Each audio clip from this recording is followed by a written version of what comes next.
Well, hello and welcome to another edition of Westland Report. Today we're going to talk with two wonderful organizations that are making a big financial investment in our community, but more importantly, a commitment to our senior population. Let me welcome to Westland Report the President and CEO from PACE of Southeastern Michigan, Mary Naber. Welcome, Mary. Good morning. Good morning. Thank you for having me. Thank you for coming in. Also joining us is the Presbyterian Villages of Michigan President and CEO, Roger Myers. Roger, thank you for being here today. Glad to be here, Mayor. Thank you. So, Roger, we've been seeing a lot of each other recently. We've had a lot of exciting projects going on in the city with Presbyterian Village of Michigan. So you can tell the residents a little bit about the Village of Westland and the Presbyterian Villages of Michigan overall, please. Yeah, the Village of Westland is one of the largest of our communities across the state. We have over 30. Westland was the fifth that was developed in the late 1980s. And Westland serves about 300 residents today. And with all of the expansions and the renovations and the new programs that we're offering that we're going to be talking about today, we're going to be serving over 500 seniors in the coming years. So Westland is extremely important to PVM. PVM has been around for almost 80 years, started in mid-1940s in Redford. But we now are across the Lower Peninsula, and we serve about 10,000 seniors in a variety of different communities. That's great. That's great. We do have a large senior population here in the city of Westland, and I tell you, every time I see you, I talk about that you're basically my neighbors. I live off of Cherry Hill and Merriman in Westland, so I've grown up going by, riding my bike by the Village of Westland. So I love the partnership, and I'm really happy to talk about the investments that you're making. So can you talk a little bit about PVM's entry into the PACE model and why you choose to pursue it, and also mention to our viewers what PACE stands for? Yes, PACE stands for Program of All-Inclusive Care for the Elderly. Program of All-Inclusive Care for the Elderly, PACE. And it is a model of care, Mary's going to talk more about it in a little bit, that really enables frail, older adults that have chronic medical conditions to remain in their own home or their apartment or their condo and avoid going to a nursing home. Yeah. And we learned about PACE back in the 1990s when Henry Ford Health started what's now PACE of Southeast Michigan. And so we began talking to Henry Ford, and in February of 2012, we entered into a joint venture. And since Henry Ford and PVM came together to expand PACE, it's grown from about 200 participants to now almost 2,000 participants in Wayne, Oakland, and Macomb County. And Westland is going to be the 10th or 11th center? It will actually be the 10th center. So Westland will be the 10th center, and locating it here in this great community was driven by wanting to serve more of the senior needs, and also all of the compatibility with the Westland campus and the complementary nature of that location, and really creating visibility off of Merriman. Right now, the Village of Westland is accessible off of Cherry Hill. Well, with the addition of the PACE Center, we'll have a new entrance off of Merriman. And so this really rounds out the offering of services and care to our community that, again, we started in the 1980s. That's great. So I'm glad you chose Westland. Obviously, I was going to ask you why you chose Westland. So how do you see this benefiting the city and its residents by bringing PACE here to the city of Westland? It'll benefit the citizens of Westland in many, many different ways. First and foremost, it will enable them to stay in their homes, apartments, condos, and avoid having to go to an institutional setting. Yeah. It will strengthen individuals that are living on the Westland campus that can avoid going to a nursing home. So they can stay not only in the city of Westland, but at the Village of Westland a lot longer, really more than likely through the end of their lives. That's great. So we have a great campus here. You've been expanding. Again, we're going to talk a lot about this $50 million investment in the city of Westland, which has been tremendous, and we were thrilled that you guys are partnering with us on that. Can you tell us what the campus is modeled after a little bit? Yeah, so the what's called the Tomei Rivertown neighborhood, which is in Detroit off of Jefferson Avenue between Jefferson and the river, has many of the components that we are going to be putting in place at Westland. So it has independent living apartments, assisted living, memory care, and PACE. So having all of those programs at one location. That's kind of what we modeled it after Tomei Rivertown. And we're doing that not only in Westland, but we're also doing that in Flint, Pontiac, and just north of Port Huron. So Westland is definitely one of the 4 top locations that we're expanding in. Well, we greatly appreciate that. Westland is Michigan's 10th largest city. We serve over 85,000 residents. Our senior population's got to be upwards of 30%. We have an aging community, but our seniors are active, so we'd like to see something like this type of model come into our community. So can you tell us how this relates to some of the coming trends, demographics, and what does the future of aging look like here? It's the fastest growing segment of the population, not only in the city of Westland, and not only in Southeast Michigan, and not only in the state of Michigan, but across the country. So that older adult population is growing faster than any other population group. It also supports what people want. And so if you ask any group of seniors, where do you want to live? Mm-hmm. They will tell you, I just want to live at home. Whatever how they define home, whether it's a single family residence, an apartment, a condo. And so if 99.9% of seniors say, I just want to live at home, PACE helps them to do that. Yeah, and to bring it home a little bit more, a certain person in your family actually lives there. You want to talk a little bit about that? Yes, so my mother, Faye Myers, who is 95 years old, and I was just mentioning to Mary that when she and my father were first married, they lived in Westland. Before it was a city of Westland, they lived in Norwayne, and they lived there for 3 or 4 years. They moved to Garden City, and then for the last 12 years, she's been a resident at the village of Westland, and has been doing great there, and very active and involved, and really loves to be a resident of the city of Westland. She's fantastic. I actually had a chance to meet her when we did the ribbon cutting for your first phase of this project that we're talking about today at the Village of Westland. You talk a little bit about some of the events, or you guys have a very active center. You have an activities director, everything. Talk a little bit about that. Any of the activities that folks can do over at the Village of Westland? Yes. So we refer to a lot of our programming around wellness, enrichment, engagement. Yes, there's activities as well, but it's really around kind of mind, body, spirit. How can residents be engaged and live their most active life, be involved in meaningful activities? Many of the residents volunteer out in the community. Yeah. They're involved with different Westland civic organizations, and so giving back in a lot of different ways. So this is not a place where you think about getting on a rocking chair and just kind of watching the world go by. Yeah. They're part of the world and making a difference. They are, and when I'm in there, I see them all I feel like it's lunchtime every time I come there. If it's not lunchtime, there's something going on in that large lunchroom that you have there. But I appreciate seeing all the seniors out there, and you got a great space outside. Was there a thought of some of those courtyards and stuff? Did you have any thoughts on that, of why you kind of designed it that way with different courtyards and access points? So there is a lot of outdoor recreational area, so certainly getting out and going for walks, mm-hmm. and having this adjacent to the Westland Municipal Golf Course is great, and the expansion of the ranch homes are going to front right onto the golf course, which is outstanding.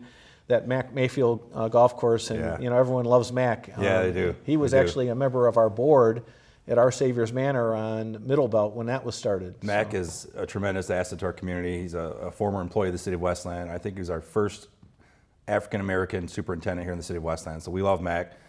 Funny story about the golf course being located next door. When the mayor's golfing on there, sometimes my golf balls end up in your yard over there, so I apologize for that. So, well, the residents actually collect the golf balls and sell them back to the golfers. Smart. I like that. Some entrepreneurs. So, is there anything that we didn't touch on that you want to touch on, just in particular to Presbyterian Village or the Village of Westland, or that expansion project that we didn't touch on yet? It will create a lot of jobs. Mary will talk about the jobs that will be created through PACE, but we will also be adding additional jobs for the Village of Westland. And these are, good jobs, well-paying, with very, very strong benefits. And I think people look at the Village of Westland as an asset to the community, as something that is strengthening the community economically. Yeah. This is a big economic development initiative. And so probably when it's all said and done, it's going to be closer to 55 million than 50. And so we've been blessed with a lot of support, and certainly from the city of Westland, Mayor, from your office, and the city council. Just the support that we've had over the years has been very vital to what we're able to do. Yeah, so last question for you before we turn it over to Mary, who's been sitting patiently over here. There was a lot of financial suitors or offerings. Do you want to talk a little bit about where you got some of your funding for this? Because you couldn't do it alone, right? Correct. And I think certainly the city kind of set the standard by making an early on commitment, but we had support from the federal government, from the state, from Wayne County. We also have private investment, and we've had good philanthropic support. So we've had foundations and individuals from not only Michigan, but from outside of Michigan that have contributed money to make this possible.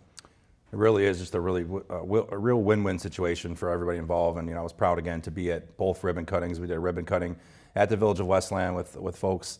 Met a lot of your staff there and met a lot of the residents there. And then we did the Pace Center grand opening as well. A little bit of dusty in there. I'm sure next time we see it, it's going to look absolutely spectacular. But thank you so much for inviting myself, my staff out there. You've been working with my office and Aubrey Berman and her office and our economic development team. So we are thrilled for your investment. I do have one more question. I'm sorry. If someone's more interested in learning about Presbyterian Villages of Michigan and your 2 Westland locations, what's the best way to reach your organizations? Yeah, a couple ways. One would be through our website, which is pvm.org. And so that'll give you a lot of different contacts in terms of the Village of Westland or PVM in general. Or you could call 248-281-2020, and Bernice Lewis will probably answer the phone, and she will direct you to the right person. So happy to help in any way. And again, Mayor, we can't tell you enough about how much we appreciate your support and the support of your team and the entire city of Westland. Thank you so much. And yeah, the website's great. When we were preparing some of these questions, we were looking through the website, and I'm like, oh my gosh, this is one of the better websites I've ever been on. It's just very interactive and stuff. It's easy to navigate for seniors. Not that I'm a senior, but it's easy to navigate. So thank you for that. So thank you for coming in. I'm going to turn it over to Mary now. Mary, can you tell us a little bit, what is the mission of PACE Southeast Michigan, and how long has it been providing care for seniors in Southeast Michigan? Yes. So PACE has been around actually a very long time across the country. And our PACE program has been around over 30 years. And it stands for Program of All-Inclusive Care for the Elderly, which Roger mentioned. But our mission is really to care for older adults, 55 and older, who have complex conditions and are certified by the state of Michigan as being eligible for the nursing home.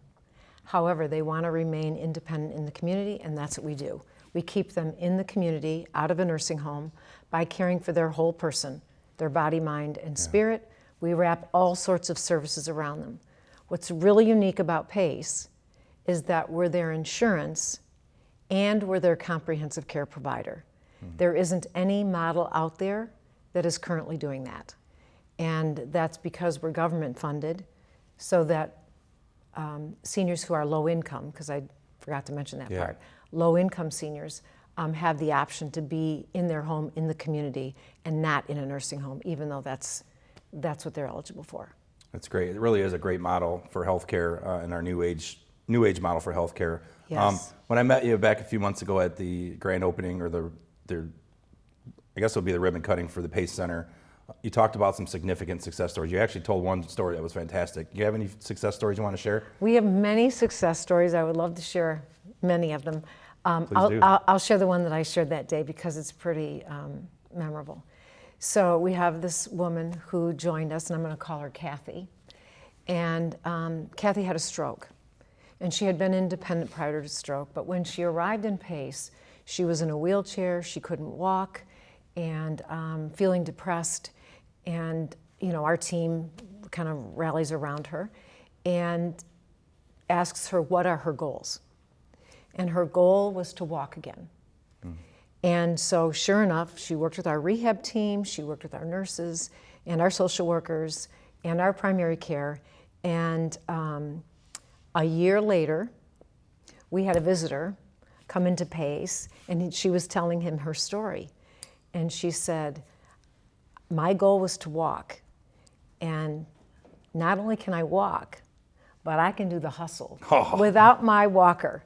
And that's exactly what she did. That's She so showed sweet. him how she hustled without her walker, and that's a year later. And that's what's really unique about PACE, is that it's an interdisciplinary team approach. We have these health centers, and inside the health center, which is what's going to be in Westland, is a full urgent care clinic, a full rehab gym, and a full day center where there's activity, cognitive stimulation, meals that are served. We have a full bus system that transport people to and from their home. We transport them to and from their medical appointments. We're responsible for all of their care 24 hours.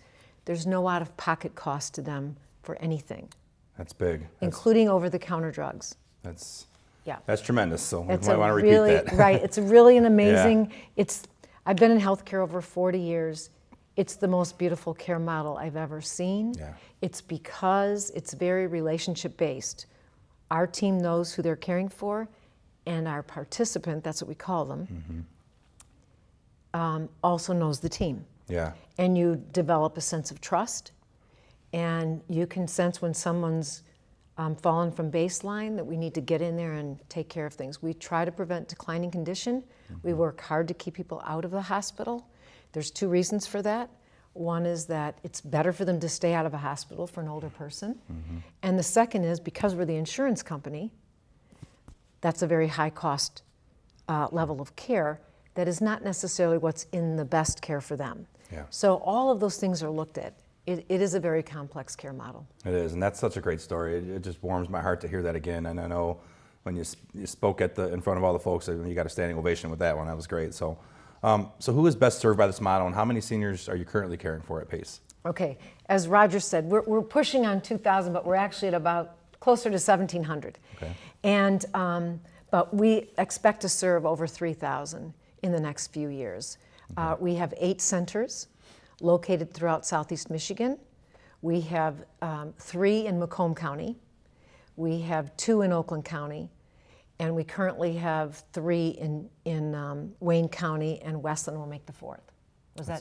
We're going to have actually another Detroit center in between Westland and now. Great, great. Mayor, if I could Yeah, just sure. jump in here.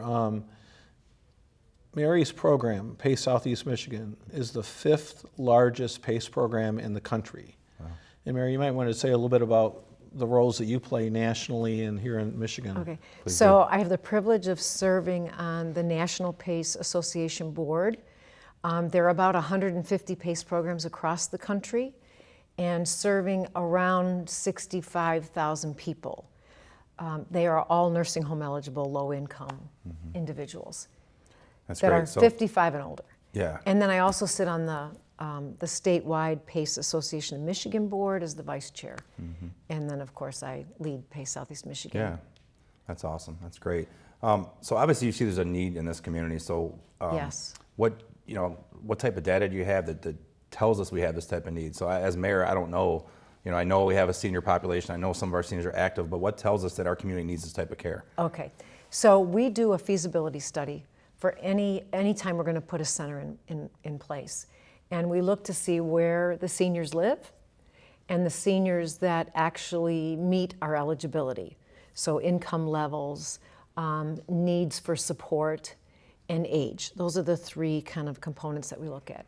And that starts to identify the zip codes that really have a concentration of people living there. And Westland is one of them. And so Westland's been in our plan since 2016. Okay. And so we're really excited that it's going Yeah. to happen next year. COVID didn't help it out at all. No, so that kinda COVID did pushed it back delay. a few years, COVID but did delay a few things. So we know that there are 2,200 eligible seniors in Westland that actually probably meet PACE eligibility or potential, and this center will serve 300.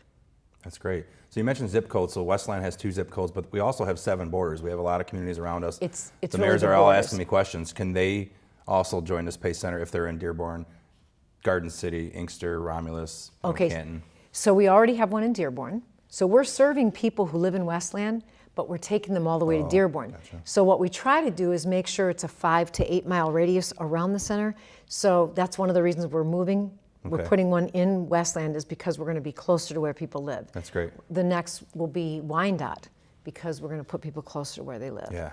Yeah. We love that. So Caregivers are a big part of this program. I was a caregiver for my mom when she had terminal cancer, so I obviously know caregivers need help. So what type of help does the PACE program provide to our caregivers that are so important? Okay, another very beautiful thing about the model is that we do provide support to the caregiver because we give them a break. We can make all the medical appointments that they need. They can come to the center every day of the week so that that person can go to work. They can drop them or we can go get them. We work with the caregivers if they have them, because many of our participants have no one. Yeah. And so we become their family. Yeah. And so it does give caregivers a break. If in fact they live with the caregiver, we can even do respite, which allows the caregiver to go on vacation or to take a break. Good. So it's allowing them to take care of themselves so they can take care of the person that has the needs. That's great. I appreciate that. So let's talk about the Westland PACE Center a little bit more. When's it going to open? What's your anticipated opening? I mean, again, I told you I live in the neighborhood, so I drive by it every day. I see the excavators out there. Folks are asking me, pulling me aside, what are they doing back there? The old bank, the TCF Bank on Merriman Road.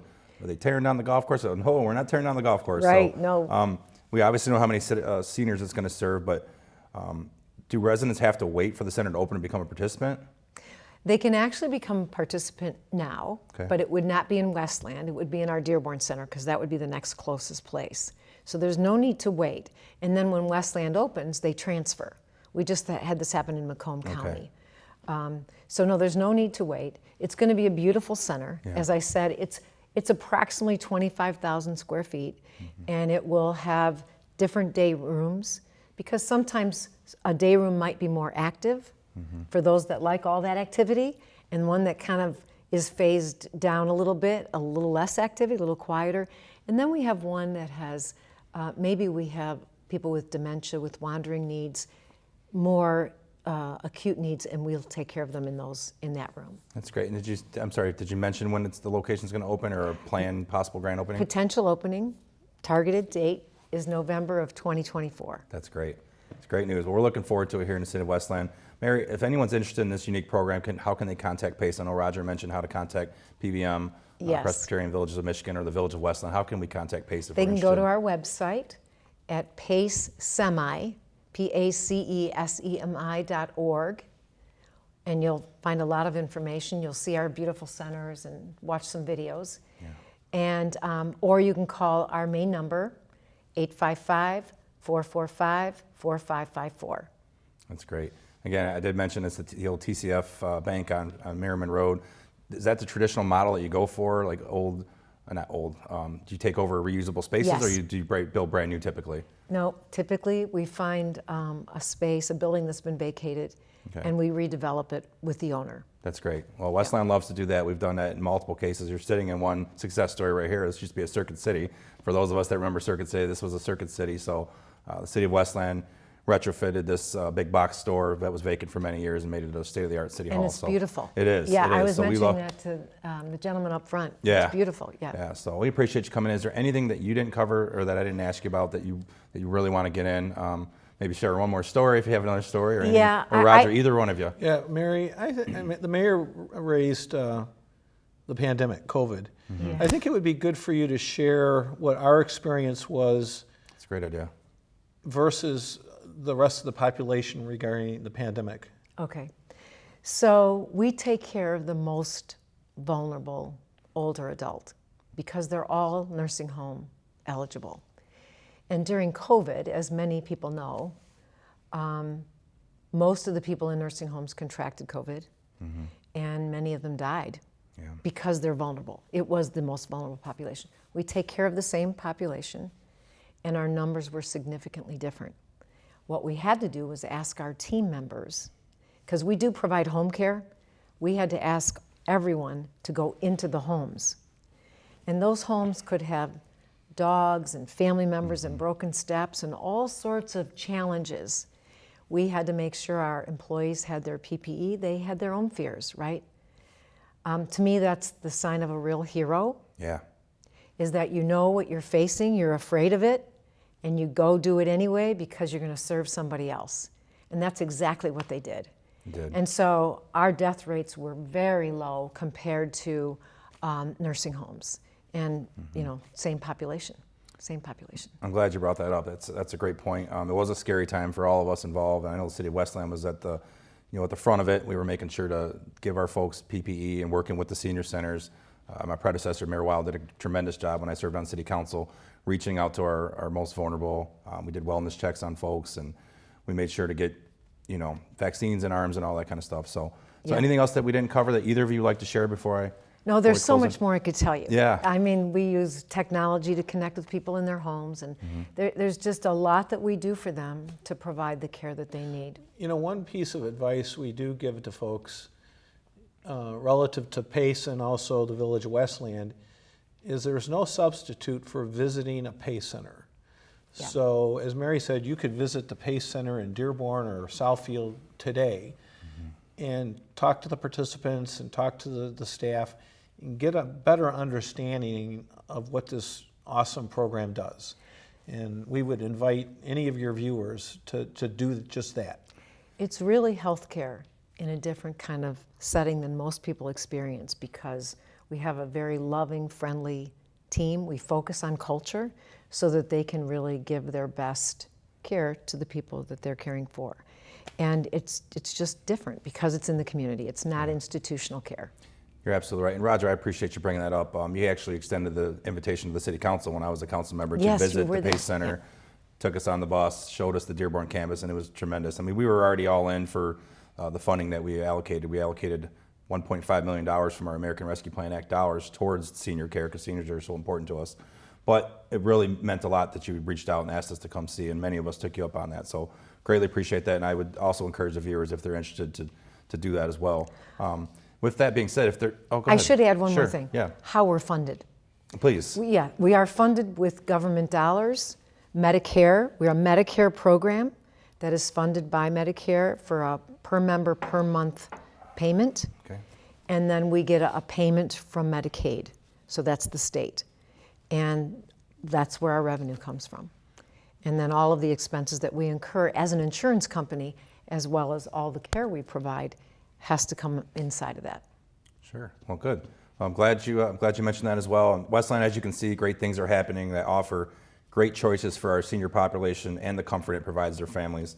I want to thank Mary Naber and Roger Myers for Thank being you. such a pleasure for me and my staff to work with during this whole process. And I'm sure that will continue throughout the ongoing projects and future projects, as this is a phased approach that we talked about. So thank you both for coming in to talk with me and talk with our residents about your organizations. And thank you to our viewers. We hope you join us on our next edition of Westland Report.